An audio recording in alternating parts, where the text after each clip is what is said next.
Police called a medic, this beat came to me on a stretcher. In the lab, I step to the mic and feel like I'm Dexter. I'm a man, dark world, but I'm still shining like treasure.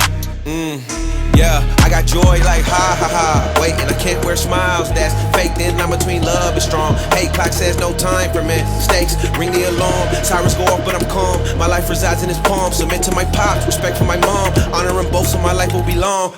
Third time is the charm of the third strike. Had to. What's going on, American truckers? Welcome to Trucking with Ole Snapper. This is the voice of your boy, Ole Snapper. All right, I got a recorded phone call here with a broker out of Florida. And no, he did not know it was being recorded at the time.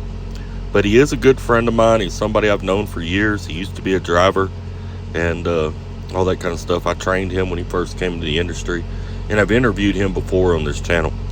Now, if he knows he's being recorded, he gets a little nervous and a little reserved. So it's a whole lot better if he doesn't know and he just talks and we have normal, what you're going to hear is our normal conversations between each other. But he gets really in depth, and a lot of the information that comes out in these conversations would be of grave benefit to owner operators and company drivers and just anybody in and around trucking in general. You know, he gets down to the nitty gritty. Now, if you're not an intelligent person, then a lot of the stuff in here is probably going to fly over your head. But if you've got any intelligence, trust me, you're going to want to hear this whole thing. There's a bunch of gems in here, a bunch of information in here you may already know, may not know, but can be used to help you in trucking. And if anything, it might be entertaining. Kick back and listen to. It's about an hour long, and it's just me and him having our normal conversation. He just didn't know it was being recorded, but hey, it is what it is. You know, he does now. You know, afterwards he did. He kind of laughed about it. And I told him a while back, I said, man, I'm going to have to start recording our conversations. Because me and him we get into these real deep, in-depth conversations. And like I said, I've known him 11 years, and we used to talk every week. Now we talk probably twice a month, you know, maybe 3 times a month. And if I'm in Florida, I'm friends with his family, so I'll go by and see him, or he'll come pick me up or come hang out at the truck. You know, really good dude. But there's a lot of information in this video. He's going to get in how truckers could raise the rates if they wanted to themselves, how the rates are set, that's talked about in here, some scams that are going on with brokers, some scams, how drivers are getting scammed by some brokers, a lot of different stuff in here all throughout this recording. So y'all kick back, enjoy, and let's get into it. What are you doing? Yeah, there you go. I was fucking around with the stupid ass Bluetooth trying to get it on. Sitting at the house. Oh, no shit. How'd work go? Yeah. Oh, God, it's fucking hot as balls down here in Florida, dude. I mean, it's not bad. I'm already done training. I'm on my own. I've been on my own since, well, they usually do 2 weeks before you go on your own. For some reason, they only let me train 1 week, and then they kind of set me on my own. I mean, it's not hard. It's, you know, it's repetitive. So, but, I mean, it's pretty straightforward, you know, just fucking deliver at the stores and stuff like that. But I mean, it's just already, you know, the trailers are already loaded for you. Let me see, the pallets are tagged, you know, what location they go to. They're loaded in the order that they're to deliver. So, you know, you got an electric pallet jack and a fucking lift gate, for Christ's sakes. And even some of the places, it even gets easier than that. Some of the places you get to, they got a forklift. All you got to do is just bring the fucking pallet to the back of the truck, and then they grab it with the forklift and take it off. Oh, so, wow. Yeah. So I mean, it's not, you know, you're not killing yourself, so to speak. You know, there are some locations where you got to break the pallets down and like use a hand cart and bring the product into the stores. You know, the smaller facilities like Ocala. And I did a couple of locations today. Man, I had a fucking, what was it? I had today, and I was in Mount Dora. What was it? Yeah, Mount Dora. And man, I was fucking unloading this one pallet. It wasn't much. I was like, oh shit, okay, one pallet, I'll get to it. It was probably about 40 cases on there. of just assorted different things, boxes of bananas and shit. Of course, those fucking bananas weigh a ton. So I finally got the shit stacked on the hand cart, man, and I fucking hit this damn corner of the curb and all, corner of the fucking thing. All the fucking bananas came, all the box bananas fell off. I'm like, damn it, dude.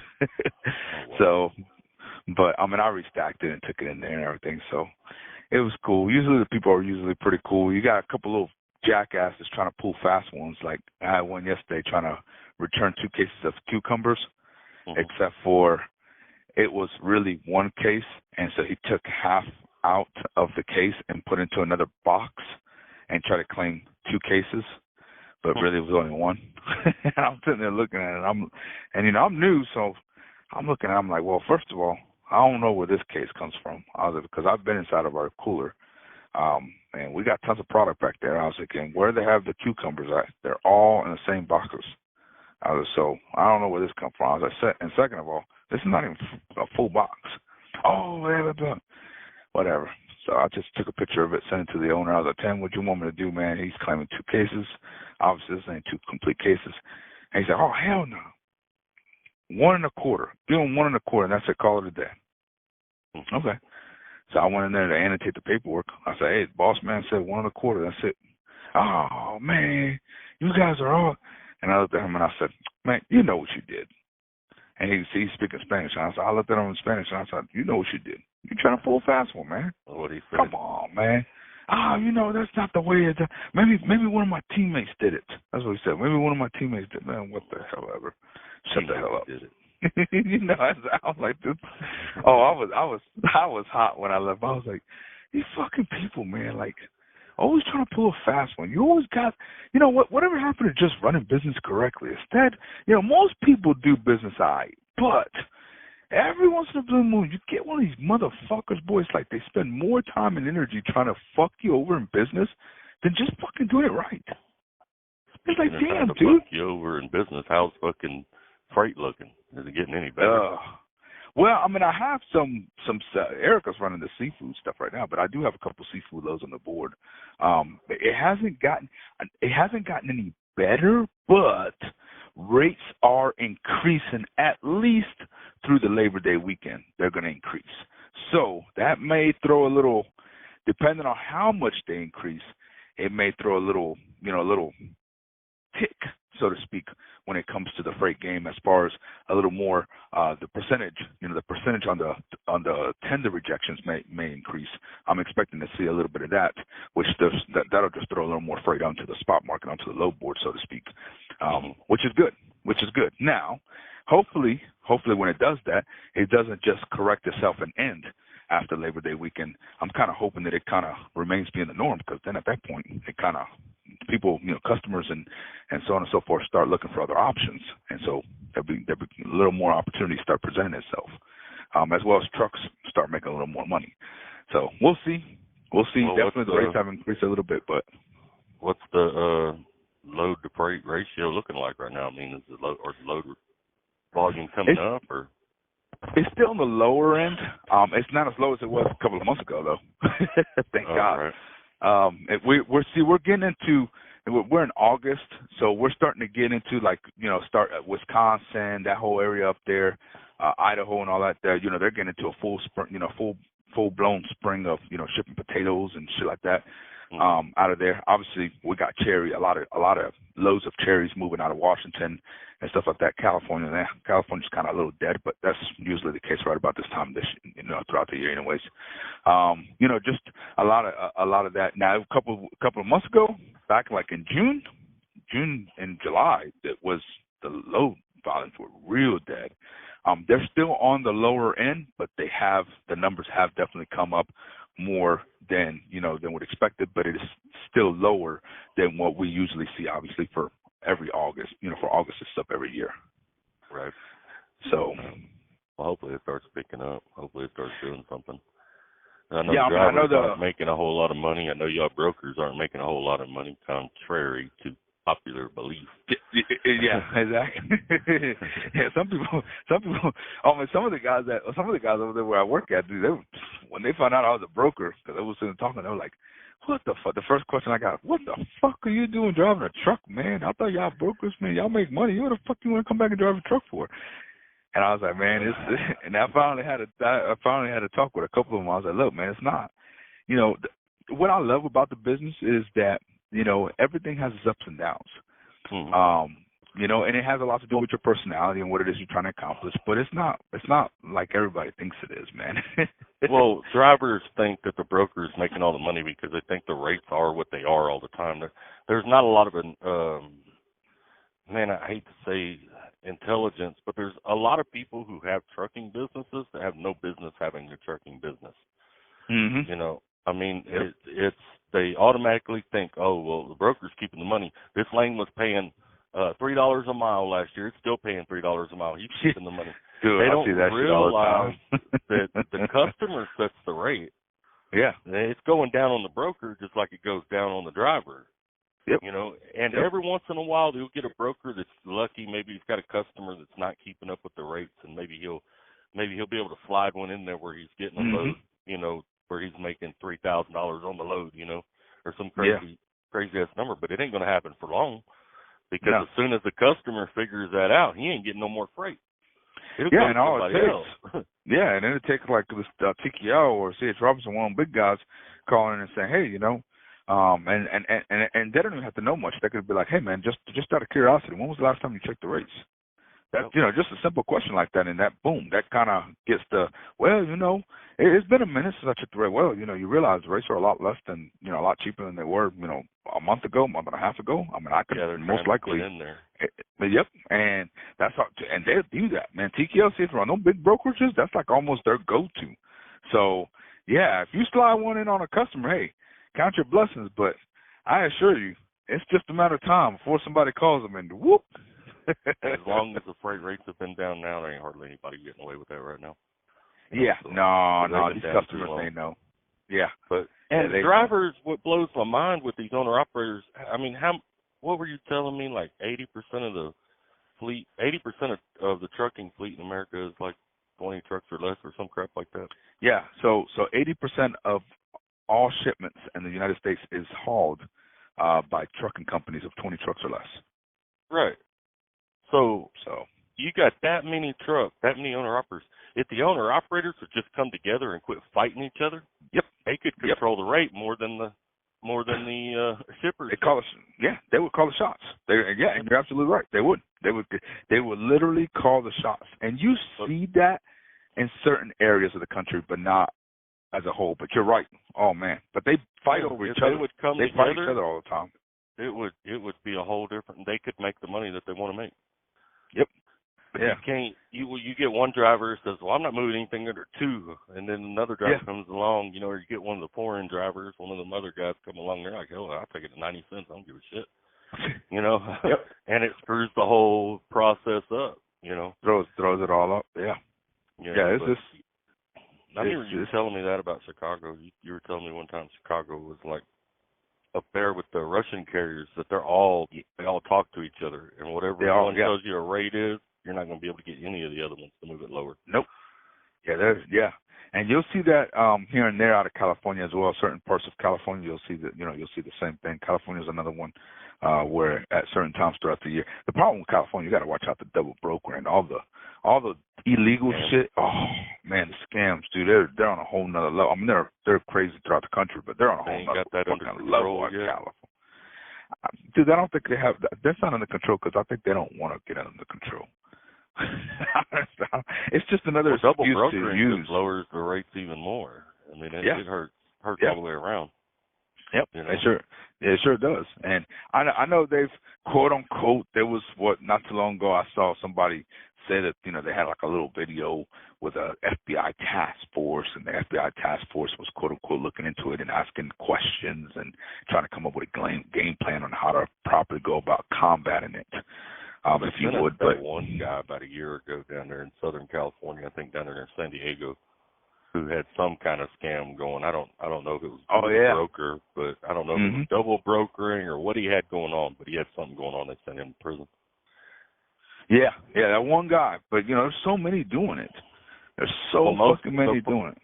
The problem is, how do you convict them when most of them are overseas? Well, yeah. Yeah. It's just like when I deal with brokers here on our back calls.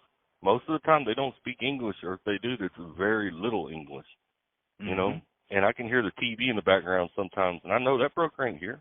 They might work for a Coyote, but they ain't in Chicago. Well, yeah, Landstar's a big one. Landstar, matter of fact, when all this shit kicked off with Ukraine, Landstar was one that suffered financially massively, because they have, Landstar as a company has a huge footprint in actual Ukraine. How do you go after somebody on legalities that ain't even in the country? And you're right. The only thing I could think about, and I've said it multiple times, is one. Well, it's our fault. It's not our fault, like, so to speak, as far as truck driver and broker fault. That it's obviously the ones that are waking up and trying to do the correct things. It's our country's fault. We have left and in a lot of ways, on a lot of things. This is one of them. We've left ourselves like practically wide open. I mean, you can't, come on. Our country has been known, and every country in the world has known ever since, the whole computers came around and all this stuff and the other, that, so to speak, crimes was going to get on a whole nother level through computers. Mm-hmm. That's nothing new. We've all known that. And for us being such a smart country in a sense with certain things and having the ability and technology that we have to, be in front of, we do a lot of stupid shit, man, that just doesn't make any fucking sense.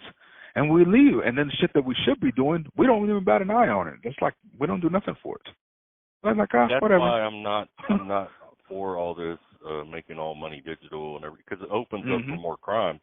Now, where you come up to rob me in person, I got a chance of defending myself in those situations. If you slip, you're getting dotted in the eye, stuck with a knife. But if you're robbing me from China on a computer, I can't do nothing about it. I can't do shit. Yeah, can't do nothing. I can't do a fucking thing. I'm just sitting here with my fucking my arms crossed. What the fuck am I gonna do? Yeah, what am I gonna do? And nowadays, like, by the time you realize you're being robbed electronically, you've already been robbed. It's too late. Oh yeah, too late. You're fucked. There's no sense of there's no way of recovering. There's like literally you're just fucked. Yep. So I mean, it's just, and it ain't no different with the freight lanes and these brokers, double, triple brokering loads. Ghost companies, I call them, where the company doesn't really exist. They got their cousin hauling the load. Yeah. I can tell you something I've noticed here recently. I've seen it twice in the last couple of weeks. Where before we get to the scale, you'll see and at both times it's been foreign trucks. So I'm assuming that whoever is driving at that moment doesn't have a license. Before we get to the scale, they'll pull over to the side of the road. You'll see them swap drivers and run through the scale, And it's like they're already running 2 or 3 people in there. Probably only one of them's got a license, so he's the one that's got to cross all the scales. I mean, it's the scamming that we're open to out here and that we allow within this country is just outrageously ludicrous. I mean, it shouldn't be existing. It's crazy. Yeah, there's so much things we can do, and the small things. We don't even have to go to the extreme of re-ramping. I mean, I would definitely in the future look towards re-ramping for sure. But I mean, there's so many little things that we can implement immediately right now that would make a huge change in regards to all that. Start making brokers be in America. That'd be the first thing they could do. Yeah, I agree. And not allow them to use these fake addresses. They go get a mailbox, like one of my mailboxes is through a post office. What's it called? UPS store. Okay. So like a little PO box type deal. Mm-hmm. Yeah. And any mail I get where I don't want them to know my actual address goes there, right? Mm-hmm. So like on YouTube in my description of my videos and stuff, I'll put that box in there. But you'll have because it gives you a street address. You'll have these guys that are overseas. They might be in Switzerland. They'll have somebody over here go get one of them boxes. Comes with an address. Yep. They'll start a company, link it to that box, using that box as the address. Well, now they're moving freight, and you think they're at the you think they're at Suite 140, Box 80 in Dallas, Texas. That dude ain't never seen that box. He ain't never been. No. Yeah, exactly. You know what I'm saying? UPS store will send you your stuff electronically. You don't even have to go there if you don't want to. They got another place up in South Dakota that does it because they do it for RVers. And I got a buddy of mine that drives trucks, and he's got an RV as well, and that's how he clued in on it. But he went up there. He uses his mail forwarding service, and it's an address. All his mail goes there. Then they scan his mail and send it all to him in an email. He never has to go there. He just pays a yearly rate. It's all of his mail. Never has to go there. That's pretty fucking bad. I like that. Yeah. That's nice to know for the future when I go on RVs.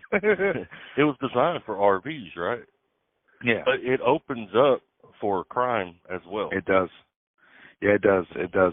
I'll tell you something else they do is they use what do you call it, like the virtual addresses. So there's and we have them here in Tampa. Yeah, they have them everywhere. Where you can go, you can go utilize. You can rent an office or a desk, so to speak, at a certain location for a day, a week, or whatever the case may be. And so a lot of guys, they don't necessarily want a so-called office like I have where I pay a monthly fee and this and that, blah blah. They just want to utilize it. They just want to utilize it for a day or a week or a very short term ordeal. And so these guys on purpose, what they'll do is, because FMCSS says that if you want to get an MC number, you cannot utilize a PO box and on your application to be able to have an MC number. It has to be an actual physical address. So what these guys will do is they'll go get one of those virtual offices type deal, which it is a physical address, and then turn around and fucking utilize that to get their MC number. And it fucking works. It works all the time. And so many people have been successful with it. I was at a shipment in Wyoming a week or two ago, and they came out. I guess the guy there, he was verifying the trucks, right? Because everything they do is through brokers. So he come out, and sure enough, one of the trucks didn't match to what they told him was coming. Truck number didn't match. The driver's name didn't match. Name on the side of the truck didn't match. So he's like, hold on. And I heard them in there dealing with him, and that driver was getting mad. But the driver is getting mad because he's caught. Yeah, he's caught. Yep. He didn't book that caught load. Him on his shit. Exactly. The guy that booked the load don't have a truck most likely. Yep, exactly. And he'll sell it out. See, these immigrants are they're taking advantage of other immigrants. Yes. That's and you know what, to drive the point home on that, I actually had a guy that I worked with. There's a guy that called me a couple of months ago. Him and I worked together at Integrity. I would never do business with him again, simply because I actually gave him one of the companies, East State Produce being one of them. And he just, dude, every company that he got, he fucked up. And he fucked up intentionally. It wasn't about, mutually trying to work with them to build a relationship. It was him trying to figure out a way to get over on them and make as much money as possible and fuck everybody else in the process. That type of person. So anyways, he's an American. Yeah, he's an American. Fuck him. But, and I told him about it. I said, dude, you think you're ever going to get far in life living like that, dude? Like, literally? Nobody's going to want to do business with you, man. Even if you can sweet talk your way into it, it won't take much time before they figure out what you're really all about. And they'll fucking write you off and you'll never get another opportunity. And the problem is that they'll tell their friends and so on and so forth, because everybody knows each other. It seems much bigger than what you really think it is, but man, everybody fucking knows each other. Even the competitors. They're all competitors, and they're competitors to all one another, but they do business with each other, even though they're competitors. And at the end of the day, they come and sit down at the same fucking table and talk the same shit. That's just how it goes. These customers do the same thing. Yeah, that's how they keep up with the rates. That's how they know what's going on. And so I kept trying to tell him. But anyways, he called me a couple of months ago, trying to fucking, hey man, what kind of freight you moving, this and that, blah blah. And I told him, and he said, man, I wasn't gonna give him that anyways. But he was like, dude, I for real, I got a question, man. What would you like if you just give me all the freight you got at $1.25 a mile, and I give you the trucks and all that stuff and other, and you keep all the money, man? And I sat there, I said, dude, it don't work like that, dude. I said, don't fucking work like that. I said, what are you talking about, man? I said, and at this time I was moving a bunch of strawberries. I said, you got to think about it. I'm moving fucking loads of strawberries, $65,000, $70,000 a pop, from California all the way to the East Coast. Load. Exactly. You want me to just give you these loads with a rate confirmation of $1.25 per mile on whatever the total amount of miles is, and just sit back and call it a day and hope for the best, because you're going to take care of it, and you're going to put a top-notch quality fucking carrier on here that's going to do what they need to do and all this stuff and the other, and I'm going to tell my customer that we're good to go. Really? Well, basically, he can't get any customers, so he's just trying to Scooby Doo his way into getting everybody else's. And so what he was telling me was that I guess the company he was with, and it's a foreign company. They're from Albania or something like that, somewhere from over there. Anyways, he was with them, and they were paying him to land freight. They were trying to pay him to land freight, and then they had a network of foreign drivers practically that they would utilize to run this freight. Well, these foreign drivers don't know anything about rate per miles or anything like that. They don't know anything about the market whatsoever. They're foreign. They just got here. They don't know a damn thing. So these foreign drivers, just like you were talking about, foreigners taking advantage of other foreigners, that's exactly what they were doing. And so this motherfucker was like, oh, give it to me $1.25, give it to me $1.25. And then they would get these guys that are foreigners, which are part of that. It is our fault. It's bullshit because you got foreigners taking advantage of foreigners, but it's also our fault because we have a system that allows these foreigners to come to our country and start businesses and all this stuff and the other with tons of grants and, get their hands on all kind of different programs that you and I would never get our hands on or ever qualify for. And so these guys will get trucks and all this stuff and the other, and then they go out there and they're running a quote unquote business in America. Hey, we're living the American dream, even though they don't have a clue what they're taking, what they're doing. And it's because the money and programs that our government has put in place for them to be able to do that. So that's one. And then two, oh, well, we don't know what we're doing. Now they make stuff, oh, I'm Albanian, I'm Romanian, whatever the case may be it is. Oh, I got a little group here. They promised me the best, all this stuff, and they're going to keep me running. And so as long as they're running, they're technically making money, even though they're getting fucked. So it's fucking bullshit. It really is. It's bullshit. The whole damn thing is bullshit. Yeah. Yeah. And I've seen it firsthand at some places where you'll see them talking to each other, and you always tell one of them's kind of the leader of the pack, Yep. And he's trying to keep the other ones in line or whatever he's got going, right? Yeah. And if you think about it, though, it's always been that way. The Italians did it with the mob when they came over. They didn't extort other people. They extorted their own people for the most part. Which is exactly what we see with them doing it now. And it's the same thing that's happening now. Only it's a different group of people. It's Russians, Albanians, and other ones. Dude, as a driver, I don't care what they're paying. I see that 708 area code or whatever, Chicago. I don't even mess with it. Yeah. I don't even. You'll save yourself a bunch of headache, dude. I don't care if they're American, Russian, Albanian, Switzerland, whatever other ends they can come up with. If they're out of Chicago, I don't mess with them. I won't call them. Even when I'm looking for a job, I will not call a company out of Chicago. They got a Chicago area anywhere around there. I look their address up. It's Juliet, or I don't mess with them. Yep. I ain't dealing with it. I ain't dealing with it. I'm not getting over there to get scammed. Buddy of mine was working for a Russian. He was out of Chicago, but he also has an office down in Miami. Or they were Eastern European. Don't know whether Ukrainian or Russian or what. Yeah. But they kept his license, and he was always suspicious of it. We never did find out how it all went because he's not driving now. But he suspected it, and I think they were doing this too, because like when he was driving, when he ran out of hours, he would just call this number, and an Indian guy would answer, like from India. He would answer, and then they would look for an available name to swap his log over to. They would send him a new name to swap, or no, they were moving the hours onto that other guy's log, sending him an update to where the other guy ran all the hours that he had just ran on his own log, right? Taking those hours off of his log, and then just telling him if you get stopped, tell him you dropped him off at the airport. Yeah. Yeah, I've heard. Yeah, dude, I've heard. When you tell people, hey, I need a team truck, a true team, Oh, yeah, man, we had team truck. Or what's the other driver? Oh, I dropped him off at the truck stop. Bitch, you're a fucking lie. You don't drop nobody off at the truck stop, you jackass. You fucking think I'm stupid? I was like, these motherfuckers, dude, they on a whole nother Dude, Morgan, it is so fucking frustrating. Oh, my goodness, dude, it's so frustrating. The shit they say and the things they do, and then you just sit here and you're load at risk. Yeah.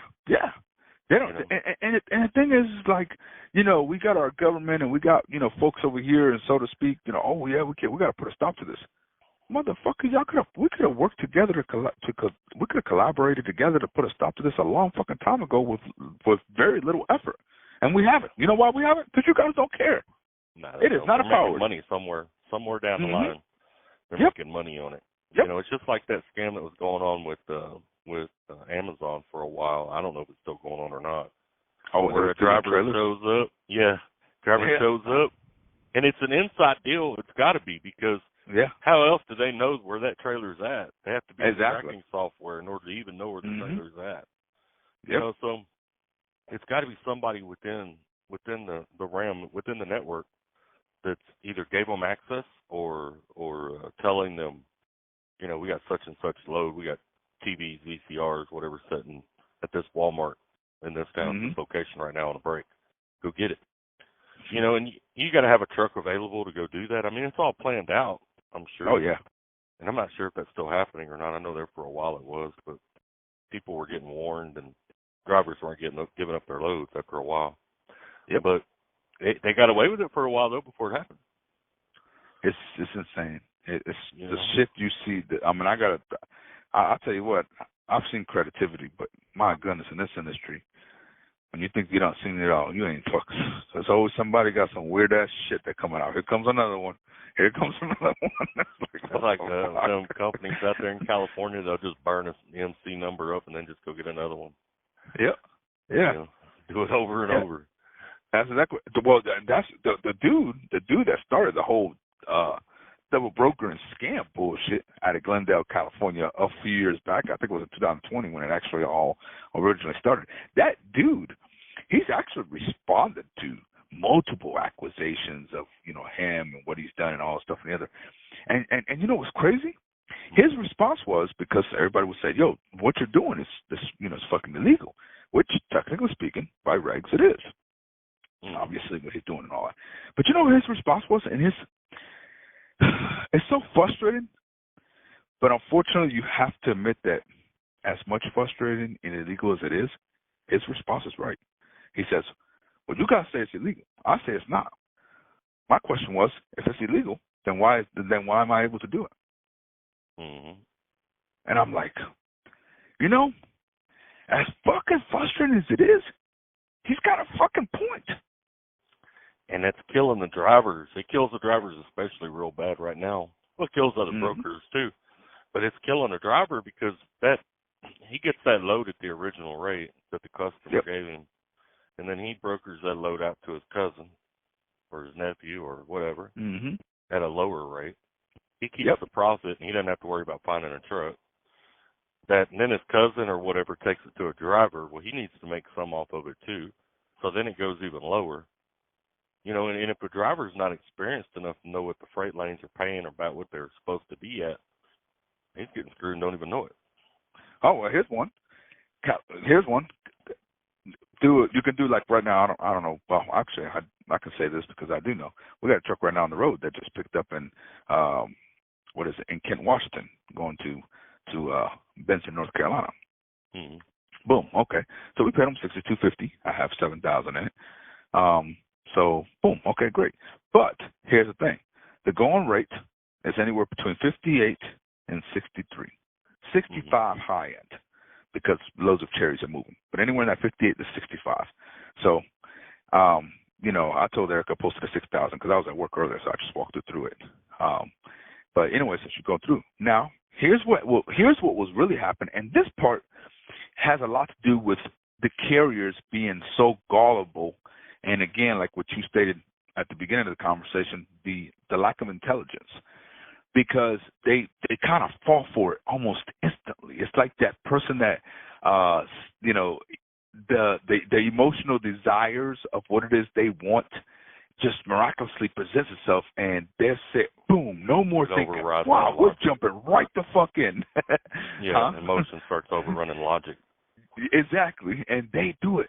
So, for an example, that lane right there with 58 to 65. So you know that generally speaking, that you should expect the lanes to be somewhere in the 58 to 65, consistently coming out of Washington, going towards the Carolinas.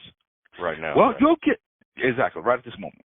Now you'll get a broker that'll put, and this is where you know the double broker is coming off. You'll get a double broker or whatever the case may be that'll come along, and they'll post that same load, one pick, one drop. I got it right now, $7,500. Their phone will blow up. And these motherfuckers will be like, hell yeah, man, I fucking hit the jackpot, man. I got the fucking load. This broker's stupid. He's paying me a fucking $1,000 more than what the damn market goes for. And they jump all over it. They don't do no credit checks. They don't do nothing. These motherfuckers jump all over it because they think they're getting paid $1,000 more. They rush over there and hurry up and pick this load up because they don't want nobody else to beat them. Mm-hmm. They run this fucking load down the road thinking it's all great and done. The reason why that broker offered you $75,000 was $7,500 was because after you deliver and you send him the bills, thinking that you're going to get paid, you're going to be sick to your stomach when you find out you did all that work, paid for all that fuel and all that stuff and the other. That broker's going to submit the bills, quick pay. That's what he's going to do. He's going to submit it quick pay.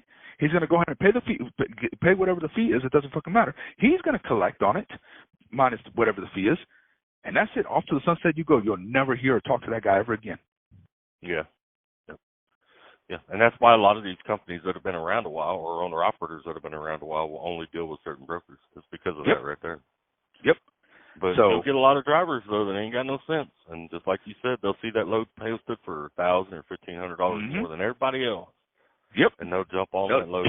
And they may have done it once or twice, so maybe they made it, but it takes that one time, man, and that broker ain't paying. And running that load for free. I always think about it. I always think about somebody over there when you're really hungry and you're fucking licking your lips because you see something, you still got some food right there, you smell it.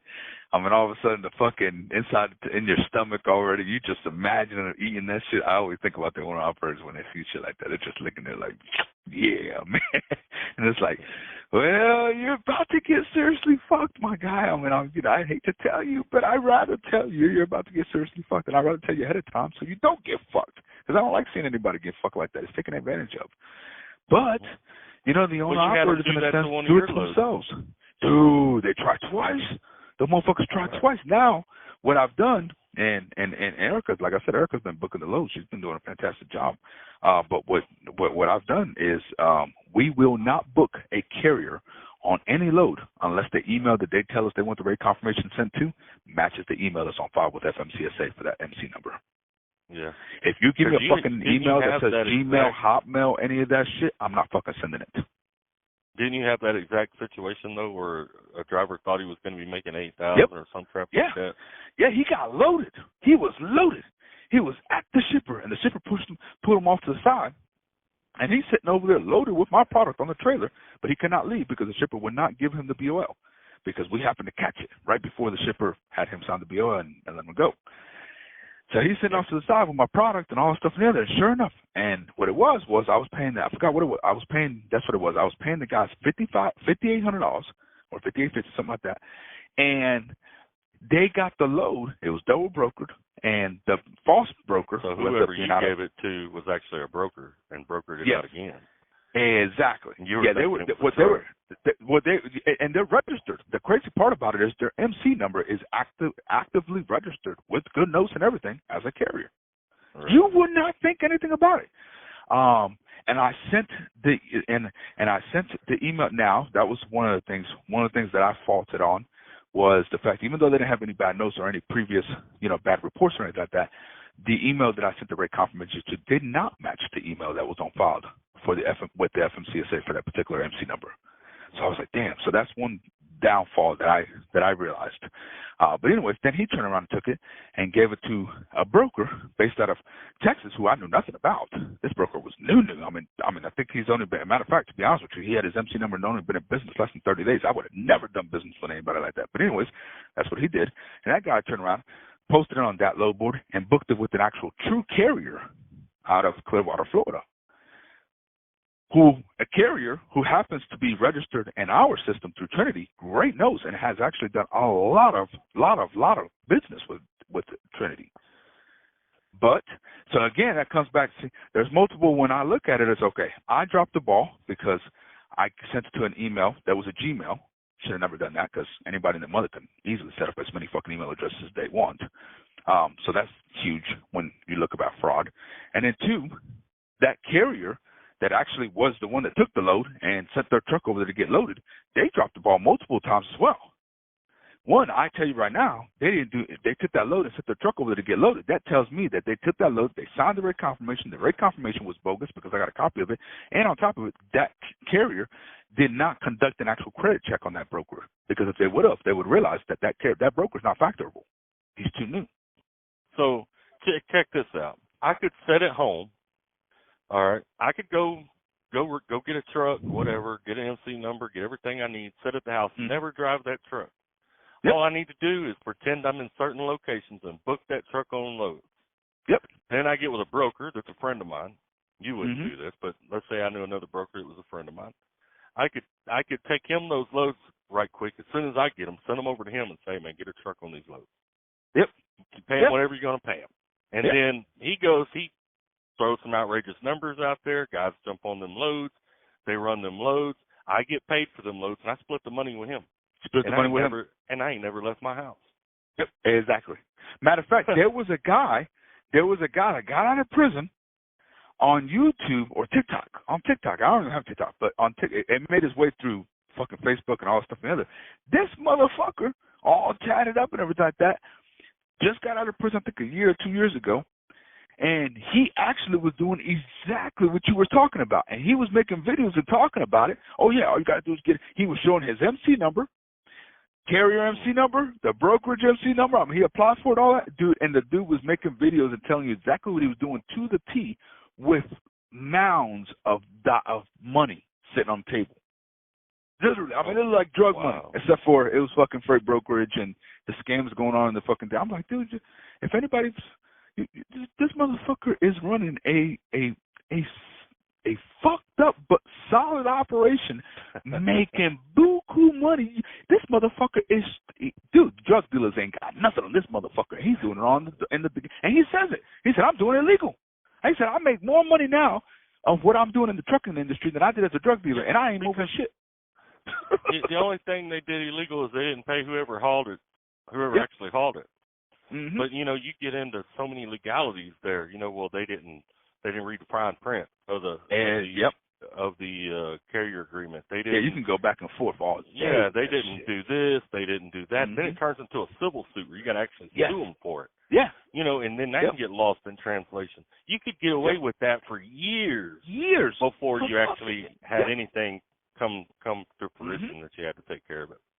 Yep. And there needs to be, I'm not all, me, man. I ain't for government control at all. Neither am I, but something needs to be done. But we do need government control on that. They need to come in and say, hold on. So instead of these drivers thinking the broker's keeping all the money, why don't we just get all this stuff straight so these drivers are not getting screwed, and then see what they're making? Yeah. Well, you know how you start. I've always said it. One of the biggest things, see. The problem is, and I've always said it from the get-go, is that this whole $75,000 bond, anybody and their mother can become a broker. And that's the problem. Not see a carrier, there's a lot more skin in the game. First of all, it costs, 2, almost 3 times more to get an actual carrier MC number than it costs to get a brokerage MC number. Right. That right there is a problem. And then anybody that's got halfway decent credit, or even if you have no credit, if you got $75,000, $75,000, you can put that into a trust, because you don't have that. There's 2 things you can have. There's 2 things that you must have. One of 2 things that you must have to have an MC number, to have a brokerage MC number. Either one, you can have a bond, which is what most people have, or some people I've come across, they don't have a bond. They have a trust. A lot of your Middle Eastern people and stuff like that do not do bonds. They have trust. So they take $75,000 of their own money, they throw it in the trust, and that's it. And that trust is just as good as a bond, obviously, at the end of the day. So they do that a lot of times because as a family, they normally pull their money together as a family. So they have a lot more money than American families do, because we operate independently, even as a family. We don't pull all our money together. We're selfish bastards. That's why, and which is, yeah, you're right. But you know what I've always said it was, instead of it being $75,000, which is something that sounds like a lot, but quite honestly, at the end of the day, it's so easy to achieve for any Joe Schmo walking the street that has no industry knowledge. If they got halfway decent credit, dude, they can call a bond company and get a $75,000 bond right now. Yeah, that ain't nothing. We got to change that, man. We need a $250,000 bond or something like that. We got to make it serious, man. You want to be a business? It for these fly-by-night companies can on the brokerage side. Yes. And do the kind of scams that they're doing, and then just burn a number and start over with a number. Yes. Now it's too much money. Now they got to put more skin in the game now. Right. There's a couple of things, but that definitely is one of the ways that it could be easily changed and would help towards the big, huge problem we're seeing in this country. That would be a hell of a start. I'll tell you that. So, and it's just something like that because, you know, carriers, everybody else is in the game. Customers, they got to invest a lot of shit to be customers. And carriers, they got to invest and put a lot of shit into the game. But brokers, $75,000 bond, cheap insurance. Insurance can cost you something like $1,200 a year, and that's it. The fuck is this shit, man? No more, man. Yeah, exactly. I just go be a fucking freight broker. No you can go down here and get one of these. I can just go down here to Houston, man, get one of these buy here, pay here trucks. Yeah. Set it in my driveway. I might have to make the first couple payments on it out of my pocket, put insurance on it, get an MC number and everything. And like I said, I'll just set at the house. Yeah, set it down. Everybody walk around. Yo, Morgan, when's that truck gonna ever move? That truck moves all the time, virtually. Yeah, that truck makes me more money. It's on 3 different loads right now. What do you mean it's on 3? I see it sitting right there. Don't worry about it. That motherfucker made me so much money sitting right there. They don't even drive a mile, man. It's on 3 different loads right now, man. I'm sitting in the bathtub smoking a Cuban, man, and it's sucker's on 3 different loads right now. And I ain't got to kill nobody. I ain't got to shake nobody down. I don't have to run up to nobody's house with no gun. I ain't got to do nothing. And if I go to prison, I'm going to play golf. But for the rest, you know what I'm saying? So it's straight. It's straight. Yeah. Yeah, because you got to think about it. If they actually do convict you, like let's say hypothetically, you know, so many people are doing it, and they've only caught for a couple of people. Let's just hypothetically say you got bad luck and you go to prison. Because you're going to federal, though. I got pretty bad luck, man. Well, yeah, you're going to federal. You're not going to state. We've talked about my run-ins with the law before. Yeah, exactly. You know, my luck ain't all that good. There's a reason I don't commit crime anymore, man. I'm really not that good at it. Oh man, yeah, but you go to federal, man. Fuck. Shit, if I had to go to prison and I had a choice, federal it would be. I'd be like, yo, man, I'll go federal, though. And nowadays, in this identify as you want, you know, the era that we're living in, I'm going federal and identifying as a lady. Yes, I'm gonna have 5 more kids, man, by the time I come out. Yo, what you doing in there? Shit, man, y'all think y'all got it made? Dog, military. The PT we did in the military ain't got none of the PT I'm doing up in here, boy. Shit, we're doing. I invented a new kind of burpees. Oh man, flutter kicks, boy. Shit, we got little legs flutter kicking. That's all they're gonna see when that boss man walking down the run. That boss man's walking the run doing count, man. All he's gonna see his legs over there. Yep. Hey, how many in there? I don't know. It depends. Well, how you counting them? I dropped a couple hundred on the floor, boss man, but we're getting it there. So we're getting it little by little. We're getting it there. I ain't going to lunch, man. Just throw a gunny sack under the door. Oh man. Shit. Yeah, crazy ass world, boy. But yeah, there's so much going on, man. It ain't just freight, it's everything in the world. It's everything. Yeah, it's everything. That's why our world. It's what we see, you know. It's what we see because that's what we do on a daily basis. So, but yeah, it's that's why I say the more you look at it, and you look at not just freight, but you look at, you know, the different, you know, things going on in the world.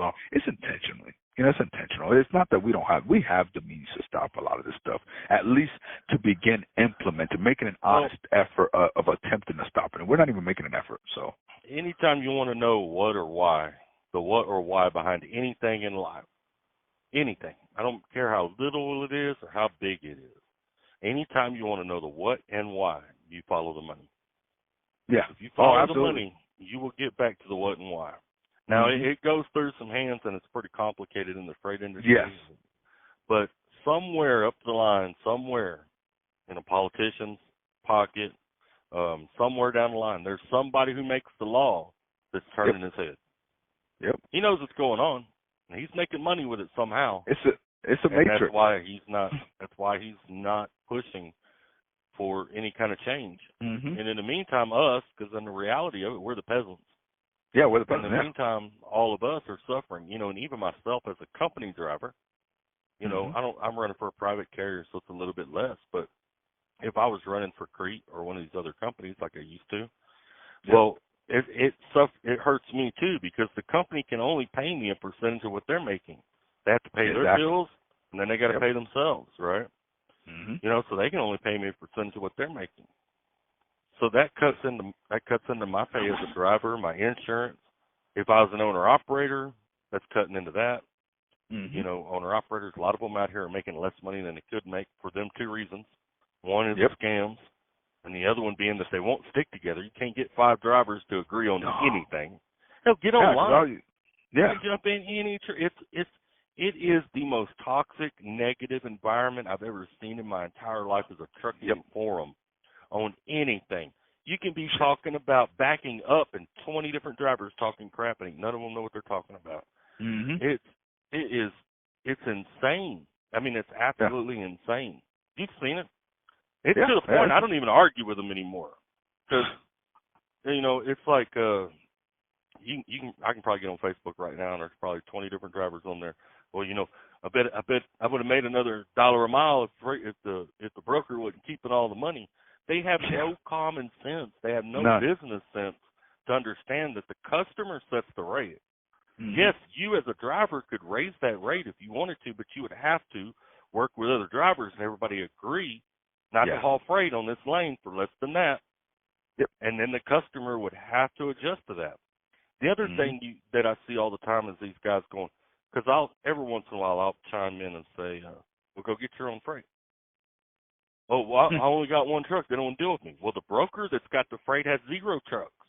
Exactly. The agent you're dealing with that you got that load from don't have any trucks. That motherfucker probably don't even know what the inside of a fucking semi looks like. He probably ain't never been in a truck in his life. So that's not an excuse. The real reason is you don't know how to talk. You don't know how to talk. That's what it is. And that's the real reason. Let's get down to the real reason. You know what I'm saying? Let's stop you can learn it. Making excuses. But you can learn it. You can learn it. In order to learn anything, first you have to admit that you don't know. Correct. Yep. What's the hardest thing for a truck driver to admit? Oh, those motherfuckers don't admit shit. That's the problem. They know everything. They know it all. I've been in this for 30 fucking years. There's nothing you could tell me. Oh, you made $2 an hour? You're too cheap, man. That's $4 a mile load all day. I mean, oh my God. You're a driver. You was a driver before you were a broker, and now you're driving part time. You know, I've been driving almost 14 years now, and I even catch myself doing it sometimes. And it's like there's something in the environment that causes us to be that way. I don't know if it's from so many hours alone, or what it is, but there's something that causes us to be that way. We're not very humble, and in order to learn, you have to be humble. And I think, you know, the thing, and you're right. So I'll hit a piece there. So we're Masons. One of the biggest things of being a Mason, and you know, so on and so forth, and one of the biggest things that's beneficial to all of us as brothers, especially the ones that, you know, are engaged and so on and so forth, so much, is that we thrive off of each other. We learn off of each other, so on and so forth. Now that applies not just to masonry, that applies just in just the normal aspect. Exactly. You know, the more anything in life. Yep.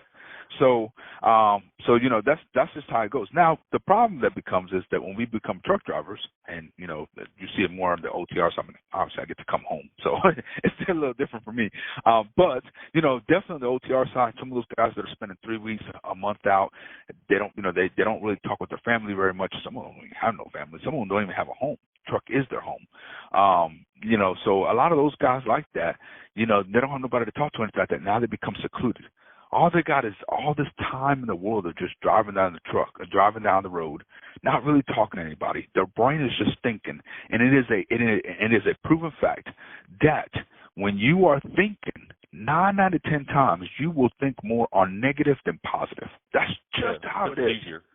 It's easier, exactly. And so you get tied into this whole negative mentality, all these fucking negative thoughts and energy going through you because of your thoughts, and then that compiles. And then the lack of being antisocial, so the lack of speaking to others, which actually if speaking of people that are constructive and you can actually learn from, would limit a lot of that negative thinking and keep the brain actually working the way it's supposed to. So then you take that, so it becomes a domino effect. It really does. It becomes a fucking domino effect. Yeah, well, it creates this social way that we forget how to socialize. It's like my company will call me sometimes, and they're like, you need to get on the back call board. They'll tell me something that they need me to do. Well, my first reaction, almost always, is, why are they calling me? I know I need to get on the back call board. I'll get on the back call board whenever I have time to stop, and I get on the back call board. Yeah. Right? Yeah. But, and here's the thing, and this comes with maturity. Later I'll think about it. I'm like, he's just doing his job. Yeah. He's calling me because that's in his protocol to do this. Yep. And he's just calling to check with it or getting an ETL load. He's just calling. He's doing his job. Correct. All right? So there's nothing for me to be upset about. He's got a job to do. I got a job to do, and I need to communicate with him properly in order to do that job. But see, I'm going to build on what you were saying a while ago. When I worked construction, worked in the chemical refineries, doing electrical, you get an ego, but your coworkers will keep your ego down. Yes. Because you slip, they're ragging on you. Oh, they're right. You're late, and they're ragging on you, right? Everybody does. That's like an unspoken accountability. Yes. Dude, one time, I fell through the porta-john on a Brown and Root job one time because it was sitting on a hill and the floor gave out. But, dude, everybody made fun of me. Made fun of me for weeks. I was about to say, how long that going? Hey, you were working that one day, though? That went on until that job ended. But here's the thing, though. That keeps your ego in check. That keeps you humble, and it works on your social skills. You're able to take a joke. You're able to give a joke, all that kind of crap, right?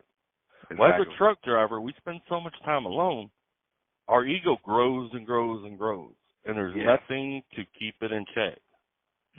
Before you know it, it's bigger than the truck. Yep. You know what I'm saying? And there's nothing or no one, because you don't have enough social interaction to bring it down and humble you. Correct. And you can't get anywhere in life unless you're humbled. Exactly. You have to be humble. In order to be subjective to criticism, in order to learn anything, you have to be humble. That's the reason. That's the whole reason that you will never find arrogance and intelligence in the same individual. Yeah. It's impossible. Because if you're arrogant, you can't learn. Exactly. Now, there's arrogant individuals that think they're intelligent, but to anybody who's truly intelligent, they're not. They're dumb. They're dumb. All right. You cannot have the two. The two don't work together, right? And I try very hard to realize this is an issue. This is an issue in our industry. Yeah. So let's say I'm helping someone back in, and most people don't want help. Again, that's that ego. Surprise. But I walk up to him and say, look, man, I've been driving 13 years. I'm coming up on 14 years. And I can pull up on a dock. Might be the easiest dock in the world. I might have to pull forward 5 times. Just depends on the kind of day I'm having. So just because I'm over here helping you doesn't mean you're any less of a driver. It just means I want to help you. I'm looking for something to do, and I'm going to help you out. And a lot of times when I explain it to them like that, they'll calm down. But most of the time, you can see in their, I don't want no help. Get out of my way. It's like, all right, well, it's that ego. Your ego's already grown bigger than your truck, and you're not humble enough. And sometimes when I help them and they do humble down, we'll have a conversation out there, and they're the coolest people I've ever met. Yep. But because drivers see a lot. There's a lot to talk about when you get to talk to their drivers. Some drivers are highly intelligent, but it's cool when they humble down and you're able to get on that lower level and have that conversation with each other. But in our industry, it's so easy for that ego to grow, that it messes up jobs. People quit jobs because their ego got too big. They're not learning anything. I mean, and they have the same conversations a lot of times. I mean, I'm in a truck stop right now. I can turn my CB on, and I bet you there's somebody on there griping about mega carriers. Yeah, now, there's about 50 trucks or more on this lot. There ain't not one mega carrier on this lot. But they'll still be talking shit about it. Yeah, because, and it's weird, but it's very much monkey see, monkey do. You know what I'm saying? Nobody's thinking for themselves. They're like, well, the mega carrier's messing up the industry. Well, the mega carrier makes up less than 5% of the industry. Yeah. So, I mean, if they're messing up the industry, that's a very small percentage messing up the very vast of it. If they're messing up the industry, then what the fuck are we not doing? Yeah, and they're all in competition with each other, so that 5% ain't even all unified because they're all in competition with each other. Yep. So I don't know. No, I don't know. I've always thought, like I had this thought process actually not too long ago, and it was, you hit the nail on the head earlier, was, the whole aspect of the carriers not talking to each other and not, working together. And, well, the reality is, because of what you and I just stated a moment ago in regards to the whole antisocial and all that, I don't know that we'll see that, come to fruition. But I would say that, the reality is something like Facebook and building like Facebook groups for like different regions, cut it down just like that. That has Z1, Z2, Z3, those are different regions. So creating like Facebook groups, tailored to those particular regions, and then allowing the drivers to, become a member of those regions that they run, and so on and so forth, and being able to engage and communicate with one another would actually be a great way of utilizing social media to keep the race up. But that ain't going to happen because, like we just talked, together. Exactly. Have you not seen the way a thread goes on Facebook? Oh, I know. Yeah. They would argue and talk crap because one has to outdo the other one, right? Yes. And that's the way truckers are. There's a lot of insecurity in trucking because when you feel like you got to outdo everybody, you're insecure within yourself. But it takes intelligence to understand that. You got to be humble. So there's so many things missing. But you have so many drivers trying to outdo other drivers. Why drive a manual? Why drive an 18-speed? Why drive a two-stick 18? I mean, it turns into that all day long, 24/7, 365. All right? And drivers just got to outdo each other. I did a backing video yesterday or the day before, and I did. And I was kind of making a joke out of it because a driver pulled into a spot, but when he pulled in crooked. He was blocking the spot next to him. And I put wrong way, and he never straightened up. He just left it like that. And there was a bobtail in there. Right. That bobtail couldn't get out because there's a pole there, and then his trailer. He couldn't get out. But anyway, I video recorded it with the drone. I was sitting in a truck stop, and I said wrong way. And then there was another truck that came in and pulled into a spot. There was plenty of room. He pulled forward 2 or 3 times, but he got it in there just fine. Didn't hit anything, backed into a spot, and he's all the way in a spot. And I put right way. That's a professional. Yeah, I got 50,000 comments. That's not a professional. He pulled forward 3 times. That's not a professional. He pulled forward 3 times. Because and sometimes I will engage the audience and I'll say, "Why are you so insecure?" I'm not insecure. Well, that's an insecure statement you just made. That driver backed in there, didn't hit a thing. That's a professional. I don't care if it took him 20 times to get in there. And look, all the years I've been driving, I trained you when you first started. And there were times me and you pulled off, and I think we did it in a truck stop. I don't know if me and you ever went in an empty warehouse. But I used to take some students in empty warehouses sometimes. I mean, you did it in Tennessee in truck stop. Where I'd have them back into a spot over and over and over and over and over and over and over. And what did I tell you? You're going to have good days and bad days, good days and bad days. I got days even all these years, man. Sometimes I can pull into a Walmart distribution center. They can give me an easy dock, a straight line back, and I'll pull forward 7 times. Because the trailer's crooked or this is crooked or that's crooked. I'm tired or I'm frustrated. I got something going on at home. I'm not focused on what I'm doing. Okay, but there's 100 reasons that can cause that. Maybe there's no truck on the right or left of me. Because when there is, it's easier to line up on your home. So it could be anything. Does it mean I'm not professional? No. Could I have done better? Sure could. Sure. Professional doesn't mean that you're perfect. It means you did it, you got it done safely. and you didn't hurt Yep. anybody else in the process, right? Mm-hmm. But these drivers are so big into that, they got to outdo the next guy. And you can't tell me every one of them that commented that ain't pulled forward 3 times to get into a spot. Oh, yeah. Matter of fact, they probably did today. Yeah. Yep, but they're never going to admit it. Exactly. They'll never admit it. No, I don't. I don't have to pull forward. I know exactly what I'm doing. I get it right the first. Shut the fuck up. Shut up. Dude, be humble, man. Be humble. And Yep. you get more when you're that way. It's like that damn trainer over at Warner a few years ago who got stabbed to death by a student. Probably wasn't humble. Probably talking down to a student, talking 10 karat crazy. Yep. You know, you got to be humble. You got to, you know, these guys are coming out here. Look, man, I make them mistakes. It's just like you. I remember, and we talked about this before, Denver, Colorado. You know exactly what I'm about to talk about. Yeah, when I was in a rush. You were in a rush. Yeah. And you were pulling out. I was in that truck too. Yeah. And I told you, man, if you wait a few minutes, that truck will move and you can get through there. Mm-hmm. And you would say, okay. But all I would ever tell you is if you keep doing that, you're going to have an accident, dude. I didn't jump over there in the passenger seat and go, what an idiot, man. What the fuck are you doing? What the fuck is wrong with you? You're not going to be receptive to what I'm saying at all. Because the minute I start with that attitude, you're shutting it down. Oh, yeah. You're not going to hear any of it. And if anything, it's going to cause me and you to fight. Yeah. You know?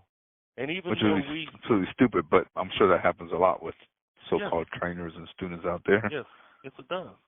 I'm sure. You know, and eventually it did happen. I remember when you called me. I think I was in Reno, Nevada, you know, and you're like, hey, man, I messed up. At the Walmart in North Platte, pulled out and took the front off a beautiful truck. It was beautiful. Wasn't no beautiful no more. I don't know if you remember, but I still didn't put you down. Yeah, no. I said, hey, man, it happens. You're learning. I told you being in a rush will cause that. You just got to slow down. Mm-hmm. Yep. You slow down, you won't have them problems. That's just like when you came back to driving this time. That's all I told you. Take your time. Yeah. Take your time. Yeah, and I like, fuck, I mean, I back up because I see some of the guys over there, they back up right away, boom, get in. Well, you know, like today, for an example. Some of the places I went to today, it was 8 drops, but they were tight. So they gave me the little 28-foot pup. And at first I was like, oh, okay, no problem. Well, that 28-foot, dude, those motherfuckers, man, they turn on a dime, dude. And I'm like, fuck. I'm like, and even when you think you have it in a straight line, the bitch will be veering off to the right or to the left, and you don't even realize by the time you actually see it, you're like, oh my God, now I can't correct. I got to fucking poop forward now. Oh man, it's just, and so yeah, because some of them places, now we're delivering to shopping centers and shit like that. Cars and people and everything. Oh man, yeah. Yeah, and then you're in Orlando. Like today, I was out in Orlando and all that stuff. Those motherfuckers, they don't wait on you. They go around you and all that stuff. Matter of fact, I had one place I had to get to, Fancy Fruit, behind the Plaza Center, and then there was a Dollar General on the corner of that plaza, and guess who was in the back fucking delivering? U.S. Express. Oh wow. On a dedicated account. Now he was backed up. He did a perfect job. Because they ain't U.S. Express no more. Well, yeah. So he backed up. Perfect. I mean, nothing wrong with the truck, not like that. But the problem was that right in front of him there was a porta potty, and you probably had, you had just enough to squeeze a tractor trailer through there, but you had to go at it directly straight. If you try to go at it in any angle, you're gonna fuck it up. You're gonna hit his truck or something like that. You don't have no room for it. And I'm looking. Please call the medic. This beat came to me on a stretcher. In the lab, I step to the mic and feel like I'm Dexter. I'm a man, dark world, but I'm still shining like treasure. Yeah, I got joy like ha ha ha. Wait, and I can't wear smiles. That's fake. Then I'm between love and strong. Hate clock says no time for mistakes. Ring the alarm. Sirens go off, but I'm calm. My life resides in his palm. Submit to my pops. Respect for my mom. Honor them both, so my life will be long. Third time, hit the charm of the third strike. Had to.